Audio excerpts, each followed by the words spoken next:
Bonjour. Bonjour, Miguel. Bonjour. Bonjour, Miguel. Bonjour, Pascal. Bonjour. Fabien. Bonjour. Moi, je suis Ashley. Bonjour, Fabien. Ashley. Bonjour, Fabien.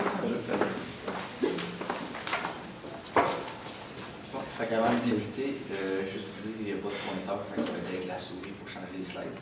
Puis, pour vos instructions, vous préférez en français? En français, c'est Parfait. Chaque équipe dispose de 24 minutes afin de présenter son cas au juge. Les 12 premières minutes de la présentation sont considérées comme étant protégées. Les juges ne peuvent donc pas intervenir lors de cette période. Les 10 minutes suivantes sont considérées comme étant non protégées. Le début de cette période vous sera annoncé à l'aide de cette cloche. Lorsque la période non protégée sera terminée, je sonnerai la cloche de nouveau. Les juges ont la possibilité d'interrompre la présentation afin de poser des questions de clarification sur les sujets présentés à ce moment. Le juge devra se limiter à 15 secondes pour poser sa question. Durant cette période, les juges devront se limiter à une question par diapositive. L'équipe doit répondre à la question, mais peut ensuite continuer sa présentation sans attendre l'accord du juge. Les juges ne pourront pas poser des questions sur un sujet ayant déjà été couvert, ou qui n'a pas encore été présenté. Ces questions devront être abordées durant la période des questions à la fin de la présentation. Les 2 dernières minutes de la présentation servent à conclure la présentation et sont à l'abri des questions des juges. Je montrerai des cartons affichant le temps restant une fois qu'il restera 12 minutes, 7 minutes, 2 minutes, 30 secondes et je ferai un décompte de 10 secondes à l'aide de mes mains à la fin. Une période de questions d'une durée maximale de 5 minutes est allouée au jury à la fin de la présentation. Je tiens à rappeler au jury qu'il doit obligatoirement poser au moins une question lors de cette période. J'inviterai maintenant les juges à se présenter. Bonjour, mon nom est Fabien Paquette, je suis directeur général de Pfizer Vaccin Canada. Bonne chance. Bonne chance, mon nom c'est Ashley Coughlin, je suis National Sales Director chez Pfizer Canada pour les vaccins. Bonjour, mon nom est Cynthia Delio, je suis directrice commerciale en oncologie. Bonjour, Rhonda Gallagher et je suis vice-présidente des affaires de l'entreprise. Bonjour, mon nom c'est Sarah Manhattan, je suis business unit pour l'inflammation et immunologie.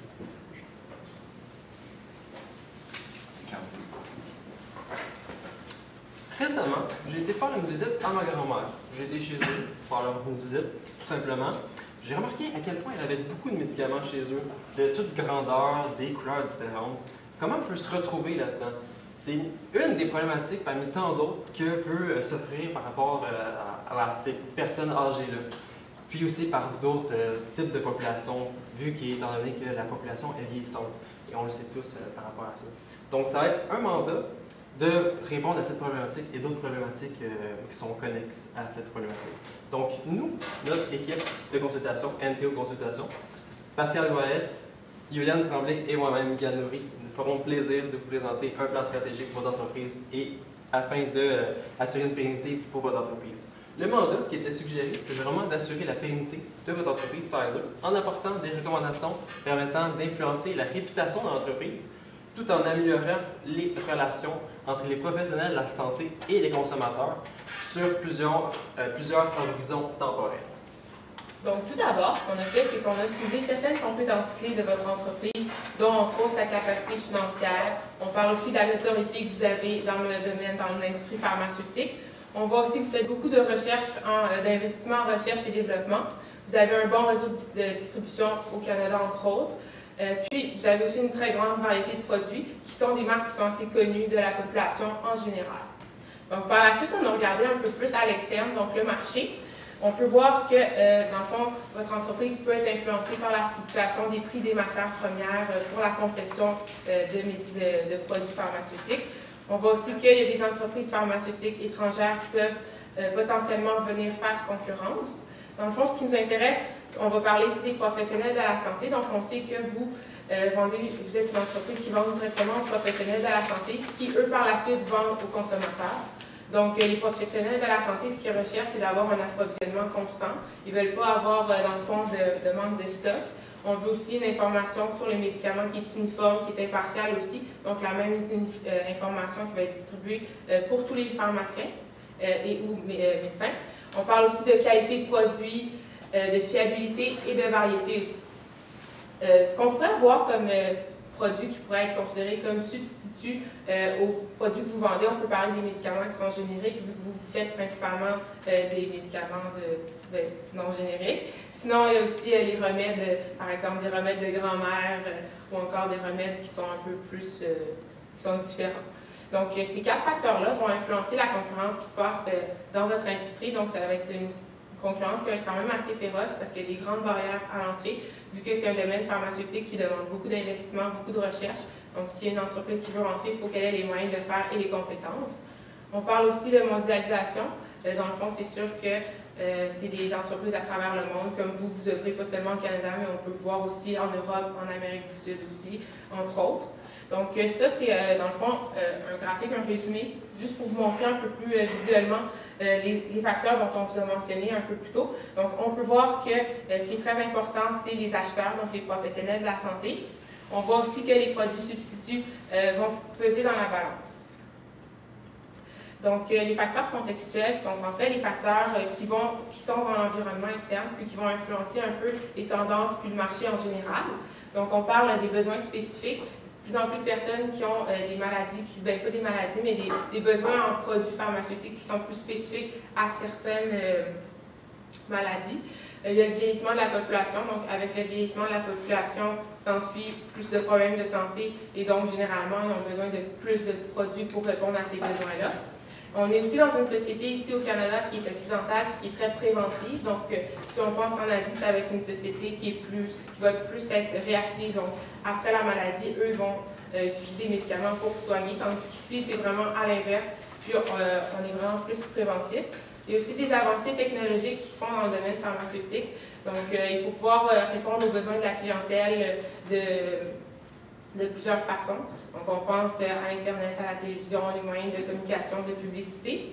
Puis, finalement, il y a la forte réglementation qui exerce une pression sur le marché, qui fait entre autres les barrières à l'entrée dont je vous ai parlé tantôt. Dans le fond, c'est sûr que c'est un point positif, il y a des barrières à l'entrée, donc il y a moins de concurrents qui peuvent venir, mais en même temps, c'est un point qui est assez lourd parce que c'est très contraignant comme barrière. Entre autres, dans les publicités que vous devez faire, il y a beaucoup de contraintes qui doivent être respectées pour que ça puisse être accepté. Donc, au niveau des problématiques dans le marché qui suivent un peu par rapport aux facteurs contextuels et il y a un très grand manque d'éducation par rapport, en fait, il y a une lacune au niveau des... Au niveau d'enfants, il y a une lacune sur l'éducation au niveau de la communication qui se fait entre les professionnels de la santé et les patients. On peut aussi voir que dans le même sens, dans le même ordre d'idée, il y a un manque d'information qui peut être donné aux patients. Il y a des pratiques qui sont dépassées, donc les pratiques d'avant, qui sont des anciennes pratiques, peuvent un peu nuire puis ternir l'image des nouvelles pratiques qui veulent être instaurées. Il y a un manque de rétroactivité. Il y a aussi des fausses nouvelles qui viennent aussi ternir l'image. Donc, dans le fond, ça, c'est vraiment des problématiques qui se regroupent puis qui affectent l'image de votre compagnie. Donc, quelques statistiques par rapport à l'industrie pharmaceutique. Les recherches qu'on a faites, en fait, disent que les ventes mondiales, 2% des ventes mondiales de l'industrie pharmaceutique est au Canada.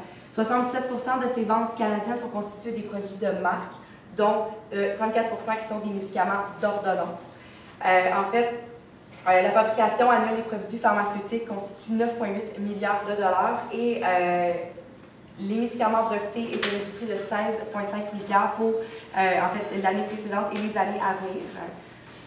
Les consommateurs canadiens en général, quelques statistiques qui les représentent, le 12% des 6 à 14 ans consomment des médicaments d'ordonnance, 83% des 65 à 79 ans consomment des médicaments d'ordonnance comme la grand-mère de Michael. Et 87% de la population canadienne sera touchée au moins une fois, en fait, au cours de sa vie d'une maladie chronique, une ou des maladies chroniques au cours de sa vie. Et 41% des 6 à 79 ans de la population canadienne consomment régulièrement, en fait, des médicaments d'ordonnance. peut parler en fait ici aussi des tendances générales du marché. Quelles sont les tendances, quelles sont les avancées prochainement qui vont être à considérer? Comme j'en parlais avec ma grand-mère tout à l'heure, c'était par rapport aux médicaments, bon, il y en avait beaucoup, qu'est-ce qu'on pourrait faire pour améliorer ça? Bon, il y a comme tendance numéro 1, la médicamentation personnalisée, pardonnez-moi. Ça, c'est par rapport à vraiment personnaliser la médication selon vraiment les gènes du client, du patient. Donc, vraiment d'y aller avec la meilleure médication pour le patient, pour pas qu'il y ait le moins d'effets secondaires possible. Donc, ça, c'est vraiment quelque chose dans le futur que les entreprises veulent acquérir comme compétence et qui va être vraiment important aussi pour votre entreprise. Il y a aussi la dissolution facile. Donc, qu'est-ce que je veux dire par rapport à ça? C'est que certaines personnes ont de la misère à avaler vraiment les médications. Donc, ça, c'est vraiment une tendance à vouloir avoir des médications qui vont être plus faciles à ingérer. Je vais en parler davantage dans le futur de la présentation. Il y a aussi dosage unique. Donc, une technologie qui pourrait vous permettre d'avoir de moins en moins de médications, comme je le parlais précédemment, d'avoir une quinzaine de médications. Et pourquoi pas en avoir juste sur une médication? Un comprimé avec plusieurs layers, donc vraiment plusieurs étages de médication à l'intérieur d'une seule capsule grâce à l'imprimante 3D que je vais vous parler prochainement. Donc ça, c'est vraiment des technologies dans le futur qu'il faut considérer, étant donné que c'est vraiment des tendances et ça va être des enjeux aussi pour le futur.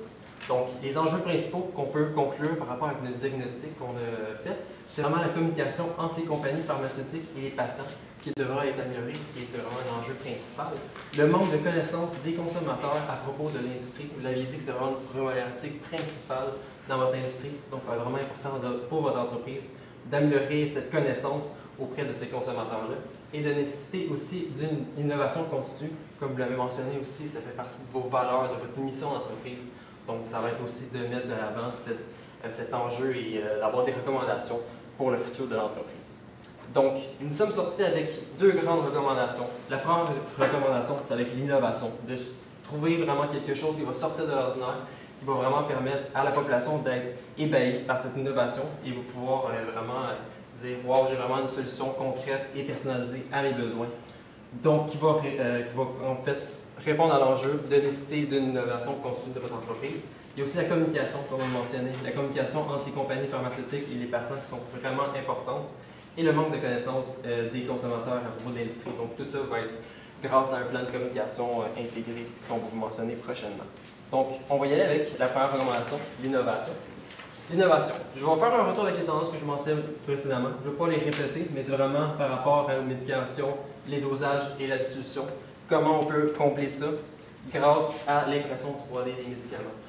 Concrètement, comment ça fonctionne? Il y a une entreprise aux États-Unis, je ne me souviens pas du nom exactement, il a commencé à faire des médications en 3D, donc d'avoir vraiment une machine, une imprimante 3D qui va pouvoir imprimer les capsules, les comprimés des clients de façon personnalisée avec plusieurs étapes justement de médication à l'intérieur d'une seule comprimée. Ça va être vraiment quelque chose d'extraordinaire et d'impressionnant pour un client, oui, mais aussi pour votre entreprise qui va pouvoir bénéficier de plusieurs avantages qu'on va mentionner prochainement. Donc ça, c'est vraiment quelque chose d'intéressant à considérer. Comment ça va fonctionner? Bon, c'est un investissement, en fait, comment le marché le considère en tant que tel, cet investissement dans les impressions 3D? Il y a seulement un investissement actuel de 700 millions de dollars. Seulement, c'est vraiment un investissement quand même considérable, mais il y a une croissance dans le futur qui va être à considérer, une croissance de 21% dans les prochains 10 ans. Et on évalue à 2020 de 2,13 milliards de dollars selon les statistiques. Donc, c'est vraiment quelque chose qui va être en évolution continue selon les statistiques et ça n'étonnait pas non plus d'autres statistiques que c'est 21%, c'est vraiment un chiffre conservateur. Donc, on espère même avoir des meilleures statistiques que ça. L'impression 3D des médicaments, comment ça va fonctionner en tant que tel? On va avoir l'information du patient, donc son âge, ethnie, sexe, toutes ces caractéristiques en tant que telles de base. On va optimiser la dose en tant que telle jusqu'à 1000 mg dans une seule comprimée, donc c'est vraiment quelque chose de très intéressant. On va pouvoir vraiment avoir le maximum dans une seule comprimée. C'est une construction complexe avec plusieurs couches, c'est vraiment le mot que je cherchais tout à l'heure, ces couches. La création d'un seul comprimé aussi, donc personnalisé selon la clientèle, donc c'est quelque chose de vraiment important et super. Donc le fonctionnement, on envoie les imprimantes vers les pharmacies. On va vous expliquer un peu aussi la logistique par rapport à l'échéancier et les coûts par rapport à ça. Les pharmaciens entrent les informations des prescriptions dans un système en ligne géré par votre entreprise. Donc, le pharmacien va pouvoir entrer les prescriptions comme il fait à l'habituel, mais il va transférer ces prescriptions-là dans un logiciel intranet que vous pourrez avoir accès facilement. Donc, ça va vous faire une banque de données en même temps. Les médecins pourront aussi faire la même chose. Donc, ils peuvent aussi envoyer des informations dans le système pour entrer dans le processus, pour que ça soit plus rapide aussi pour le client d'avoir sa prescription. Les informations aussi seront transférées à Pfizer, comme je le mentionnais précédemment, pour compiler une base de données qui pourrait être intéressante. D'ailleurs, vous travaillez aussi avec IBM Watson, qui pourrait être très intéressant de pouvoir combiner cette synergie aussi. L'imprimante conçoit les comprimés personnalisés et tout ça se fait en moins de 24 heures. Donc, ces doses vont être faites rapidement. Le client va pouvoir faire son application, par exemple, genre tu entreprise pharmaceutique, va aller sur son application, va prendre ses prescriptions, va aller rentrer ses informations. Le pharmacien va recevoir les informations, va rentrer dans le système, ça va aller avant l'entreprise et la machine 3D en tant que telle va s'actionner dès que la prescription va être faite en tant que telle. Donc, ça va être imprimé le jour même, en moins de 24 heures, comme je vous le mentionnais. Les champs des médicaments imprimés. Donc, vous avez déjà des champs de compétences qui sont à considérer. C'était par rapport à ces champs-là en ce moment, donc maladies cardiovasculaires, immunologie, neurosciences, oncologie, vaccins, douleurs sensorielles. Donc, c'est vraiment les champs de compétences que vous avez actuellement. Donc, ça va être important aussi d'utiliser toujours les mêmes champs de connaissances pour les médicaments que vous allez créer avec l'imprimante 3D. Donc, c'est très important aussi de considérer le développement durable avec la société qu'on est aujourd'hui. On est en 2018, c'est très important de suivre les tendances. Avec l'imprimante 3D, en fait, on a vraiment décelé certains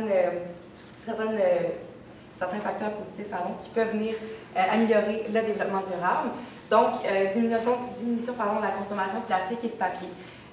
En fait, je ne sais pas si vous avez peut-être compris, quand on va imprimer les médicaments 3D, il y a une matière première qui va être envoyée vers la pharmacie qui va, elle, produire le médicament imprimé en tant que tel.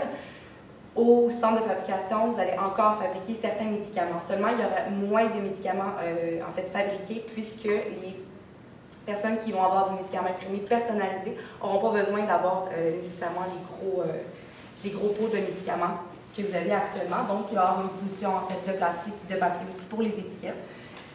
Autant pour la réduction du nombre de piluliers qui va être en pharmacie.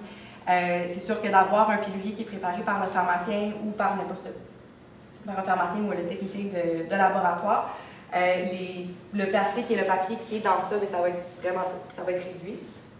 Des coûts d'opération, autant pour vous que pour la pharmacie, au niveau du salaire, coût de main-d'œuvre, les coûts d'énergie aussi, et consommation d'énergie, ça vient en fait avec les coûts d'énergie avec ça. Donc, quels sont les avantages pour les professionnels de santé? Étant donné que vous allez faire vraiment un partenariat avec eux autres pour avoir l'imprimante 3D dans leur succursale de pharmacie. Donc, ça va leur réduire leur charge de travail en tant que pharmacien et aussi en tant que technicien. Donc, ça va vraiment optimiser tout ça ensemble. Il y a aussi des stocks d'inventaire. On sait que dans une pharmacie, il y a un backstore qui est quand même impressionnant. Il y a plein de médications partout.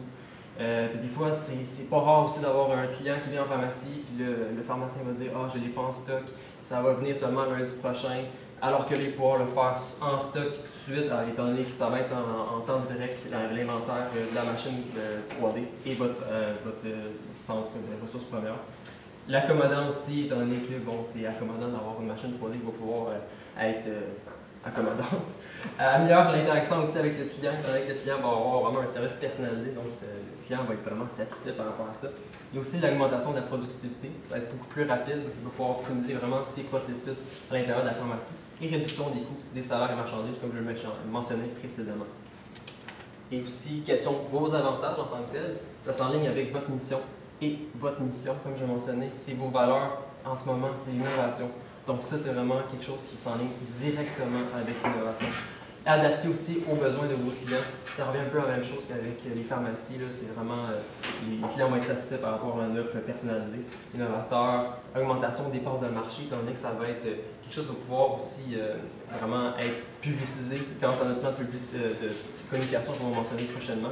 Mais une innovation comme ça ne va pas passer à la légère. Ça va être vraiment reconnu à travers le Québec et le Canada, comme quoi c'est une innovation qui va être hors pair et vraiment vous allez vous démarquer par rapport à vos concurrents, qui vont amener des nouveaux clients qui vont être intéressés par cette technologie.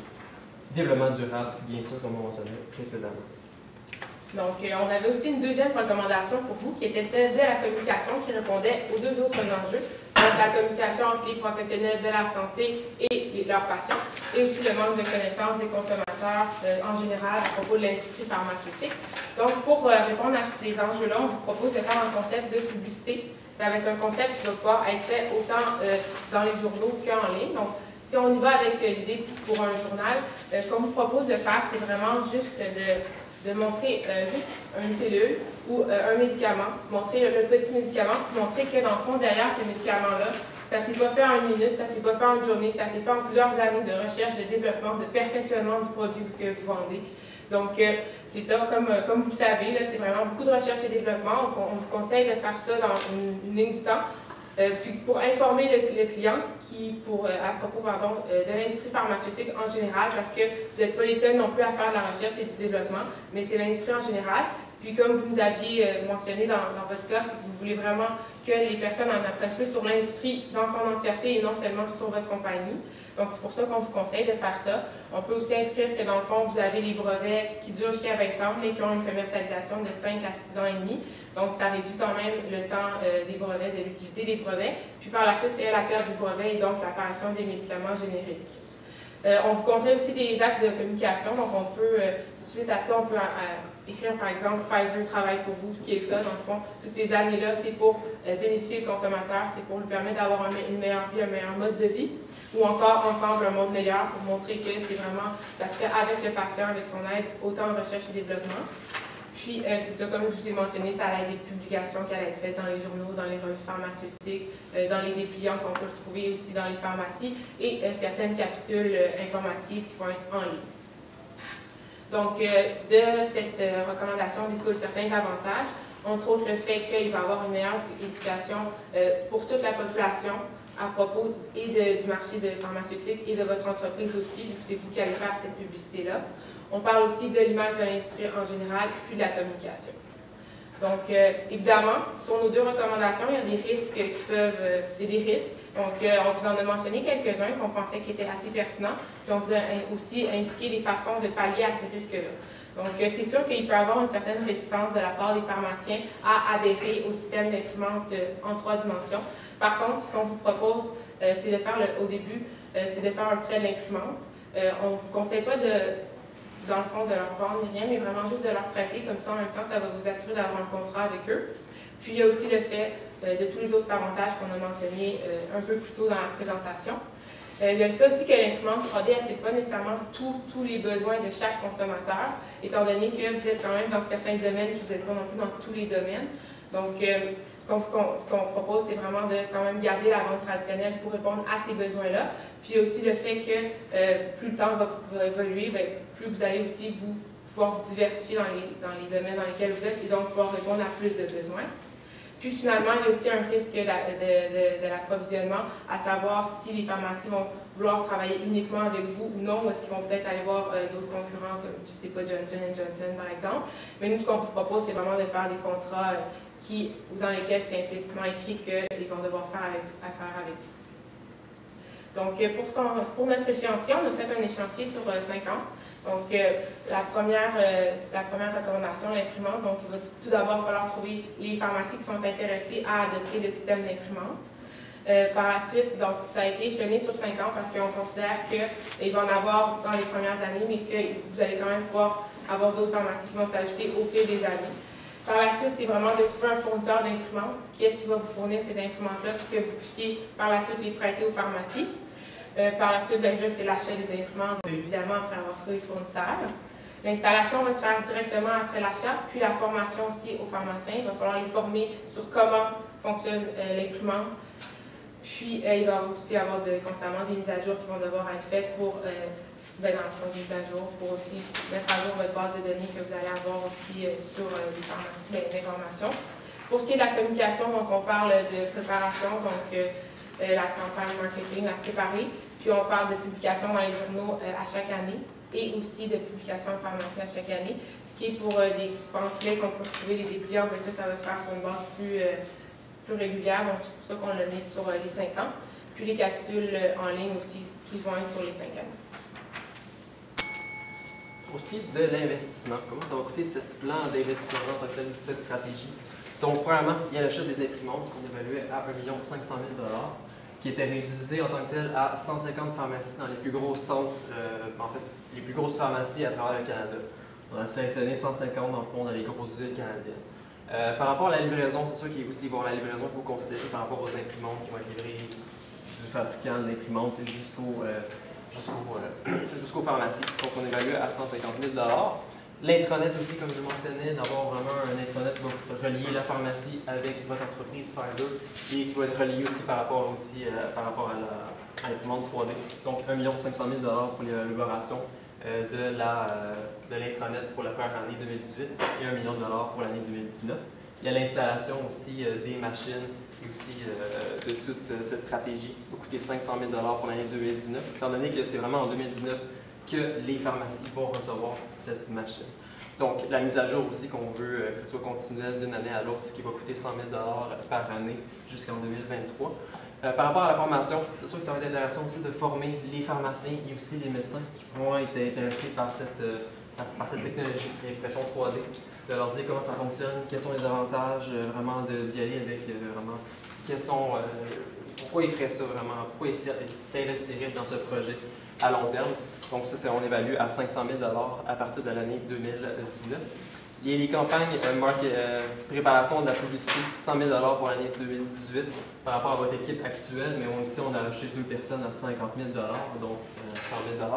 Et aussi campagne de marketing, donc à partir de 2019 jusqu'en 2023, ça va être 1 million de $, pour un total de 11 millions de $ au total pour les 5 années.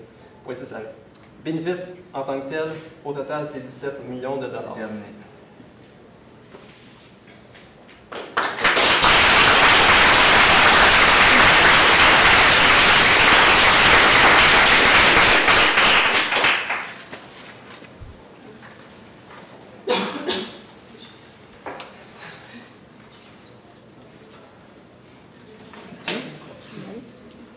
Merci pour la présentation. Merci. Moi, ma question, c'est vous parlez d'une campagne de publicité pour donner l'information publique. Présentement, on est inondé d'informations. Comment est-ce que vous voyez ça comme pour essayer de vraiment cibler les bonnes personnes puis de s'assurer que le message se passe comme il faut avec votre campagne que vous suggérez? C'est sûr que à l'intérieur des pharmacies même, les personnes âgées, ils ont tendance à aller consulter, par exemple, des pamphlets gratuits à l'intérieur des pharmacies. Il y en a à Jean Coutu, il y en a chez Feuille Prix, toutes les pharmacies ont vraiment des capsules gratuites avec des petits circulaires. Ça va être intéressant pour le pharmacien peut-être de distribuer vraiment des données, des affaires, des nouvelles ou des informations pertinentes pour le client. Vraiment à partir du pharmacien, même le médecin aussi pourra donner ça vraiment de sa main et non pas juste en tablette que le client va pouvoir le prendre comme ça. Donc ça va être vraiment pour vraiment avoir plus une présentation facile pour informer le client. Merci. Petite question de mon côté. Merci de votre présentation. Je suis très curieux avec votre approche de l'imprimante 3D des médicaments, que je ne connaissais pas beaucoup, là. Ça semble être plus avancé que je le pensais, de ce que j'ai pu comprendre. En termes de déploiement, quel est le niveau d'attention que les pharmaciens pourraient avoir à ça? Est-ce qu'ils voient ça comme une opportunité ou comme une menace de leur part? Je crois en fait, je crois oui, mais c'est aussi démontré aux États-Unis, étant donné que je vous le mentionnais, il y avait une entreprise aux États-Unis qui avait déjà commencé à faire les imprimantes 3D et à imprimer les imprimantes 3D. Ça a été accepté par la FDA aussi. Ça a été aussi grandement accepté par les pharmaciens en large proportion. Si je me rappelle bien, c'était à peu près 80% qui étaient favorables à l'adoption justement de cette imprimante 3D, étant donné que ça favorisait vraiment leur travail à long terme et ça favorisait les coûts aussi de la main-d'œuvre et tous les avantages comme ça nommé précédemment. Et, merci pour la présentation avec quelque chose que j'ai trouvé très innovatrice. Je connaissais moi très peu de ce concept-là. Ma question est surtout par rapport aux sécurités des pilules. Vous savez sûrement que la production des produits pharmaceutiques sont faites dans des environnements exceptionnellement contrôlés pour assurer la qualité et la sécurité du médicament. avec une transition d'une production à niveau local, est-ce que vous avez pensé à comment vous pourriez assurer que ça continue d'être des médicaments sécuritaires et fiables quand la production bouge localement? Ben, en fait, quand on allait installer, quand vous alliez installer les machines dans les pharmacies, ça serait juste de rénover un petit peu la pharmacie, de mettre des fenêtres en fait, hermétiques ou des choses comme ça. Ça va être vraiment l'imprimante en tant que telle qui va imprimer le médicament. Le pharmacien va avoir une formation, le technicien aussi va avoir vos représentants des ventes qui vont toujours aller voir, s'assurer que le processus se fasse bien et que ce soit selon vos normes, en fait, vos standards de qualité de médicaments. Merci.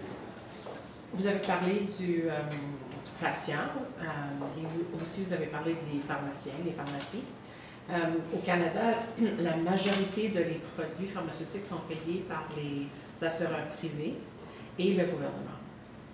Qu'est-ce que vous pensez serait leur opinion de votre approche de vos recommandations? Bien, nous, on croit que ça peut être favorable parce que c'est sûr qu'à la place, dans le fond, pour les assureurs, ça va être moins compliqué parce qu'ils vont pas avoir, dans le fond, plusieurs produits, mais ils vont avoir seulement un produit. Donc là, il va y avoir une réduction des tâches de leur côté aussi sur l'information à chercher sur les divers produits qu'ils doivent assurer ou qu'ils doivent avoir normalement. Puis, c'est ça, dans le fond, on croit que ça va être favorable. On a peut-être une dernière question. OK. Au début, ça va être juste Pfizer qui va offrir le 3D technologie, c'est ça? Hein? Dans le futur, si par exemple les patients et aussi les pharmaciens ils aiment bien ça, ils donnent l'impression d'offrir ça pour toutes les compagnies, qu'est-ce que Pfizer doit faire pour différencier, continuer de différencier? Je n'ai pas entendu la fin de la question. Qu'est-ce que Pfizer doit faire? C'est ça, si par exemple, tous les patients et aussi les pharmaciens, ils veulent que les autres compagnies offrent la même technologie, qu'est-ce qu'on doit faire pour ça? Est-ce qu'on doit laisser faire les autres compagnies offrir ça? Ou? Non, certainement pas. En fait, au début, comme on a mentionné, c'était vraiment 150 pharmacies, les plus grosses en fait, au Canada. Éventuellement, ça va être d'aller chercher d'autres pharmacies toujours. Puis éventuellement, c'est sûr que c'est quelque chose qui est vraiment très innovateur, comme vous l'avez mentionné. Donc, c'est vraiment. Les gens vont s'adapter, vont le vouloir, donc vous allez être capable d'aller chercher toutes ces pharmacies-là aussi avec la notoriété que vous avez. Puis aussi, pour rajouter sur ce que ma collègue a dit, mais c'est sûr que vous allez quand même avoir un certain délai pendant lequel vous allez être les seuls à avoir cette technologie-là. Donc, vous allez pouvoir, dans le fond, faire de l'attraction de clients avec cette technologie-là que vous allez donc garder. On pense aussi au fait que les pharmacies ne vont pas nécessairement pouvoir elles-mêmes utiliser cette technologie de l'imprimante parce qu'ils doivent quand même s'approvisionner. Donc, c'est là que vous entrez en compte. Puis, c'est là-dessus que vous allez devoir miser pour faire vos profits, entre autres. Mais c'est sûr que, par exemple, la pharmacie en tant que telle, toute seule, aurait beaucoup plus de difficultés puis aurait des coûts beaucoup plus gros que si elle passe par exemple, votre entreprise. Merci. Merci.